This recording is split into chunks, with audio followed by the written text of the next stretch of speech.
তিনি সারা পৃথিবীর মধ্যে যত কিছু আছে সব মানুষ জায়েল, সব মানুষ ধ্বংসশীল, কেউ দুনিয়ার বাঁচতে পারবে না। পারবে নাকি ভাই? কেউ পারবে না। আল্লাহ রাব্বুল আলামিন ছাড়া পৃথিবীর মধ্যে যত কিছু আছে সব ধ্বংসশীল। আল্লাহ পাক কোরআনে পাকের মধ্যে সূরাতুর রহমানের মধ্যে বলেন, কুল্লু মান আলাইহা ফান ওয়া ইয়াবকা ওয়াজহু রাব্বিকা যুল জালালি ওয়াল ইকরাম। হে দুনিয়ার মানুষেরা, পৃথিবীর মধ্যে যা কিছু আছে সব ধ্বংসশীল। সব কি ধ্বংসশীল, কিছুই বাঁচতে পারবে না। পৃথিবীর মধ্যে সব কিছু ধ্বংস হয়ে যাবে, একমাত্র আল্লাহ রাব্বুল আলামিন জীবিত থাকবেন। তাহলে এই জীবন দেনেওয়ালা মালিকও আমি আল্লাহ, বলেন না সুবহানাল্লাহ। রিজিকের মালিক যেমন আল্লাহ, হায়াতের মালিকও আল্লাহ, বলেন না সুবহানাল্লাহ।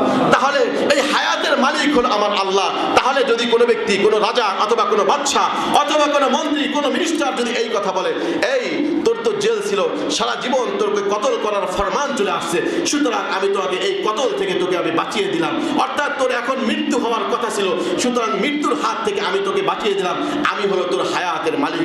এই কথা যদি কোনো রাজা অথবা কোনো বাদশা যদি এই হুকুম, দুইজন কতলকে, দুইজন হাদিসে পাকের মধ্যে এসেছে যে দুইজন ব্যক্তিকে ডেকে আনা হলো, একজন এমন অপরাধ করেছে তার এখনই ফাঁসি হয়ে যাবে, অথবা আর একজন এমন একজন অপরাধ করেছে তার এখনই খালাস হয়ে যাবে, যার মৃত্যু এখন অনিবার্য হয়ে গেছে, এই ব্যক্তিকে যদি খালাসে দিয়ে বাদশা যদি বলে তোর মৃত্যু অবধারিত ছিল, সুতরাং তোর মৃত্যুর মালিক আমি তোকে বাঁচিয়ে দিলাম, সুতরাং তোর হায়াতের মালিক হলো আমি, এই কথা যদি বলে, আর ওই ব্যক্তিও যদি এটা মনে করে আমার হায়াত শেষ, সুতরাং আমার হায়াত দেনে হলো আমার বাদশা, আমার রাষ্ট্রপতি হলো আমার জীবনদাতা, এই কথা যদি সে মনে করে, তাহলে শিরক ফি সিফাত হবে। বুঝে আসছে নাকি আপনাদের? শিরক ফি সিফাতটা বুঝে আসছে নাকি? তাহলে একজনের মৃত্যু অবধারিত, এই মৃত্যুকে থেকে বাঁচিয়ে দেনেওয়ালা একজন যদি হয়, সে যদি বলে আমি তোর মৃত্যুর মালিক, আমি তোকে বাঁচিয়ে দিলাম, সুতরাং এই বাঁচানোর মালিক হলাম আমি, এই কথা যদি কেউ মনে করে আর সে যদি তাকেও এইটা মনে করে, তাহলে এটা হবে শিরক ফি সিফাত। এরকম হাজারো অসংখ্য জিনিস আছে। আল্লাহ রাব্বুল আলামিনের জাত এবং তার সিফাতের সাথে শিরক স্থাপন করা, এই শিরক যদি আমরা করি, তাহলে আল্লাহ রাব্বুল আলামিন কোরআনে পাকের মধ্যে স্পষ্টভাবে বলে দিয়েছেন, পৃথিবীর মাঝে যত ধরনের গুনাহ আছে সব ধরনের গুনাহ আল্লাহ রাব্বুল আলামিন ক্ষমা করবেন, কিন্তু যারা আল্লাহর সাথে অংশীদার সাব্যস্ত করবে তাদেরকে আল্লাহ রাব্বুল আলামিন ক্ষমা করবেন না। এই জন্য আল্লাহ রাসূল সাল্লাল্লাহু আলাইহি ওয়াসাল্লামকে জানিয়ে দিলেন, হে আমার বন্ধু, যে পৃথিবীর মাঝে যারা আল্লাহর সাথে শিরক করবে তাদেরকে আমি ক্ষমা করব না, এটা তোমার উম্মতদেরকে তুমি জানিয়ে দাও, আর এই হাদিয়াটা তুমি নিয়ে যাও, বলেন না সুবহানাল্লাহ। তাহলে তিনটা হাদিয়া আল্লাহর পক্ষ থেকে দেওয়া হলো। এক নম্বর হাদিয়া হলো আল্লাহ রাব্বুল আলামিনের পক্ষ থেকে নামাজের হাদিয়া দেওয়া হলো। দুই নম্বর হলো আল্লাহর পক্ষ থেকে কোরআনের শেষ যে দুই আয়াত আল্লাহ রাব্বুল আলামিন হাদিয়া দিলেন, যে কিভাবে আল্লাহর কাছে চাইতে হবে, কিভাবে আল্লাহর কাছ থেকে ক্ষমা চাইতে হবে, এই হাদিয়াটা আল্লাহ রাব্বুল আলামিন দিলেন। তিন নম্বর হলো আল্লাহ রাব্বুল আলামিন যে হাদিয়াটা দিলেন, সে হাদিয়াটা হলো যে মুশরিক শিরক করার গুনাহ ছাড়া তোমার উম্মত যত ধরনের গুনাহ করবে সমস্ত গুনাহকে আমি আল্লাহ ক্ষমা করে দেব, বলেন না সুবহানাল্লাহ। তাহলে বন্ধুরা আমার, আল্লাহ রাব্বুল আলামিনের সাথে আমাদের মুহাম্মদ সাল্লাল্লাহু আলাইহি ওয়াসাল্লাম আল্লাহর সাথে দিদার করেছেন, আল্লাহ রাব্বুল আলামিনের সাথে সাক্ষাৎ করেছেন, এর মধ্যে কোনো সন্দেহ আছে নাকি? কোনো সন্দেহ নাই। তবে মুফাসসিরিনে কিরাম এই তারিখের ব্যাপারে, যে কোন তারিখে রাসূল আকরাম সাল্লাল্লাহু আলাইহি ওয়াসাল্লাম মিরাজ করেছেন, এই তারিখের ব্যাপারে মতামত থাকতেই পারে, কিন্তু বাকি এই ব্যাপারে কোনো সন্দেহ নাই যে আল্লাহ রাব্বুল আলামিনের সাথে আমাদের নবী হযরত মুহাম্মদ সাল্লাল্লাহু আলাইহি ওয়াসাল্লাম সশরীরে সাক্ষাৎ করেছে, এর মধ্যে কিঞ্চিত পরিমাণ সন্দেহের কোনো অবকাশ নাই। যদি কোনো ব্যক্তি এই ব্যাপারে সন্দেহ করে, তার ঈমান থাকবে না। এই জন্য বন্ধুরা আমার, আমরা সকলে বিশ্বাস করব যে আমাদের নবী হযরত মুহাম্মদ সাল্লাল্লাহু আলাইহি ওয়াসাল্লামকে আল্লাহর সাথে সরাসরি সাক্ষাৎ হয়েছে। কেন করেছেন এই সাক্ষাৎটা? আল্লাহ রাব্বুল আলামিন এইটা প্রমাণ করার জন্য যে আল্লাহ রাব্বুল আলামিন, আমরা তো পৃথিবীর মাঝে জান্নাত জাহান্নাম আল্লাহকে দেখি নাই, কেউই দেখি নাই, পৃথিবীর কোনো নবী রাসূলও দেখে নাই, কিন্তু আল্লাহ রাব্বুল আলামিন প্রমাণ করতে চান যে আল্লাহ একজন আছে, পৃথিবীর মধ্যে জান্নাত জাহান্নাম আছে। আল্লাহ রাব্বুল আলামিন জান্নাতের মধ্যে যে নিয়ামত আল্লাহ রাব্বুল আলামিন রেখেছেন, এই নিয়ামতটা আছে, জাহান্নামের যে শাস্তিটা আছে, এটাও শাস্তিটা সত্য, এর প্রকারের মধ্যে কোনো প্রকার মিথ্যার অবকাশ নাই।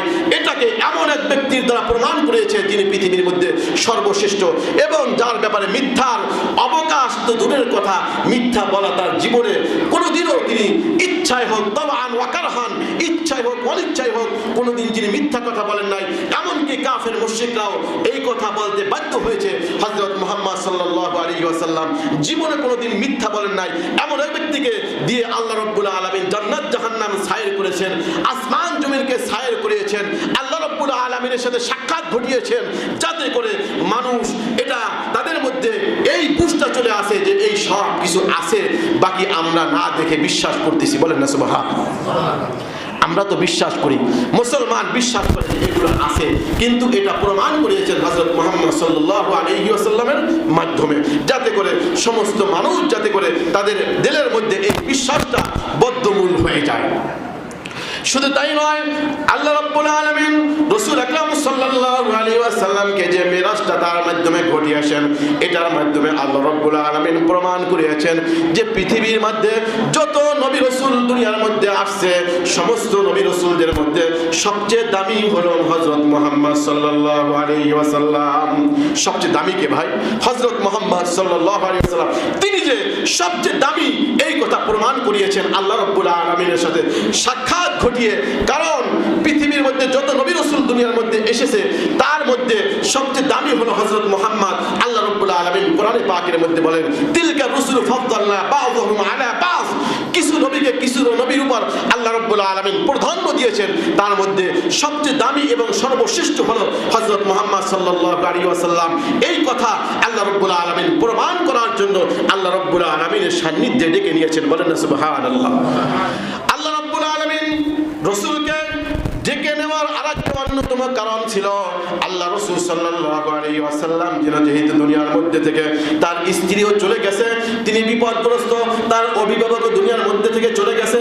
এই অভিভাবক হারা, কষ্ট জর্জরিত, ওদিক থেকে তায়েফ থেকে মার খেয়ে আসা তার হৃদয় যখন ভাঙচুর হয়ে গেল, হৃদয় যখন ব্যথিত হয়ে গেল, এমত অবস্থায় আল্লাহ রাব্বুল আলামিনের সান্নিধ্যে ডেকে নেওয়ার কারণ হলো যে আল্লাহ রাব্বুল আলামিনের সান্নিধ্যে যদি আমার দোস্ত যদি আসে, তাহলে তার দুঃখ বেদনা কিছুটা হলেও লাঘব হবে। বলেন না সুবহানাল্লাহ।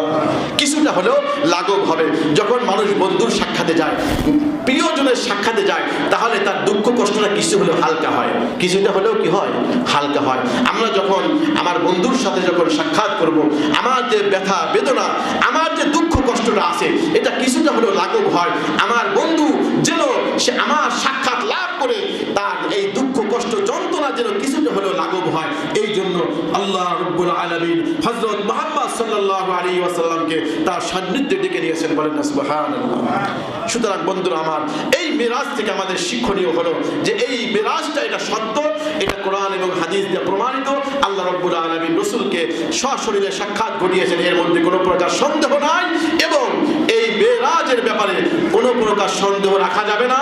আমরা এই মিরাজের যে শিক্ষা, মিরাজ যেহেতু রাসূল করেছেন, রাসূল হাদিয়া নিয়ে এসেছেন নামাজ, এই নামাজের ব্যাপারে আমাদের যে নামাজের প্রতি আমাদের উদাসীনতা যেন না থাকে, নামাজের প্রতি যেন আমাদের অবহেলা না থাকে, নামাজ যাতে আমরা সুন্দর করে আদায় করতে পারি, এই শিক্ষাটা আমার গ্রহণ করতে হবে। শুধু আমি মেরাজের দিনে কিছু ওয়াজ নসিহত করে দিলাম, কিছু রাসূলের মেরাজের ঘটনা আমরা শুনলাম, এর থেকে এই ফায়দা নয়, বরঞ্চ মেরাজ থেকে আমার শিক্ষা গ্রহণ করতে হবে। রাসূল যেহেতু আল্লাহর সান্নিধ্যে আল্লাহর নৈকট্য হাসিল করেছে ইবাদতের মাধ্যমে, সুতরাং আমিও আল্লাহর তাকওয়া অর্জন করব ইবাদতের মাধ্যমে। বলেন না সুবহানাল্লাহ। এই জন্য বন্ধুরা আমার, আমরা ইবাদতের মাধ্যমে আল্লাহর তাকওয়া অর্জন করার চেষ্টা করি। আল্লাহ রাব্বুল আলামিন তৌফিক দান করেন। ওয়া আখিরু দাওয়ানা আলহামদুলিল্লাহি রাব্বিল আলামিন।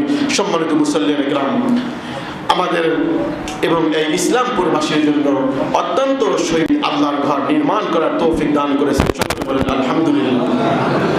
আল্লাহ রাব্বুল আলামিন তার সান্নিধ্যে তার নৈকট্য হাসিলের জন্য আমাদের প্রত্যেকের তার নৈকট্য অর্জন করা প্রত্যেকের জরুরি। আমরা যারা মসজিদে আসি তাদের জন্য জরুরি, যারা মসজিদে না আসি তাদের জন্য জরুরি। এই এলাকার মধ্যে রহমত নাজিল হওয়ার একটা মার্কাজ, যেখানে আল্লাহ রাব্বুল আলামিনের রহমত নাজিল হয়, এলাকার মধ্যে রহমত নাজিল হয়। সুতরাং আপনাদের অর্থ, আপনাদের চেষ্টা প্রচেষ্টা, আপনাদের এই সহযোগিতার মাধ্যমে আল্লাহর ঘর মসজিদ নির্মাণ হয়েছে। বিশেষ করে যারা এই মসজিদ নির্মাণের জন্য প্রচেষ্টা করছে, শ্রম দিয়েছে, মেধা দিয়েছে, টাকা পয়সা দিয়ে সাহায্য সহযোগিতা করেছে, সকলকে আল্লাহ রাব্বুল আলামিন যেন উত্তম জাযা, উত্তম প্রতিদান আপনাদের সকলকে দান করেন। এবং সাথে সাথে আমাদের এই মসজিদ আজকেই শুরু হলো, মসজিদ উদ্বোধনের মাধ্যমে আমাদের এখানের কাউন্সিলর মামুন মন্ডল সাহেব আসার কথা ছিল, হয়তো কোনো কারণে এখনো আসতে পারছেন না। আল্লাহ রাব্বুল আলামিন তাকে কবুল করেন, সকলে বলেন আমিন। তিনি একজন ইসলামী চিন্তাবিদ মানুষ, ইসলামের জন্য তিনি নিবেদিত একজন প্রাণ মানুষ। আল্লাহ রাব্বুল আলামিন তার হায়াতের মধ্যে, তার জীবনের মধ্যে, তার সব ধরনের বিপদ আপদ থেকে যেন আল্লাহ তাকে হেফাজত করেন, সকলে বলেন আমিন। বিশেষ করে আমাদের এই এতে কত নম্বর ওয়ার্ড, 36 নম্বর ওয়ার্ডের কাউন্সিলর মাস্টার সাহেব, আলমগীর সাহেব, মাস্টার সাহেবকে আল্লাহ রাব্বুল আলামিন কবুল করেন। তিনিও জানাজার মধ্যে আসেন, আমরা শুনেছি। আল্লাহ রাব্বুল আলামিন তাকেও কবুল করেন, তাকেও যেন এই দিনের খেদমতের মধ্যে অংশ করার তৌফিক দান করেন, সকলে বলেন আমিন। বন্ধুরা আমার, আমাদের এই মসজিদের উন্নয়ন সম্পর্কে যেহেতু আমাদের এখানে কমিটির লোক তারা সর্বোচ্চ চেষ্টা করে এই মসজিদ নির্মাণ করেছেন, আল্লাহ রাব্বুল আলামিন তাদের চেষ্টার মাকসাদ হলো এটা, তারা এখানে এই জন্যই তৈরি করেছেন যে তারা যেন জান্নাতের মধ্যে, জান্নাতের ঘরের মালিক হতে পারে। তারা হাদিস শুনেছেন, মান বানা লিল্লাহি মাসজিদান বানাল্লাহু লাহু বাইতান ফিল জান্নাহ, যে ব্যক্তি দুনিয়ার মধ্যে মসজিদ নির্মাণ করবে ওই ব্যক্তির জন্য আল্লাহ রাব্বুল আলামিন জান্নাতের মধ্যে মসজিদ নির্মাণ করবে, অর্থাৎ তার জন্য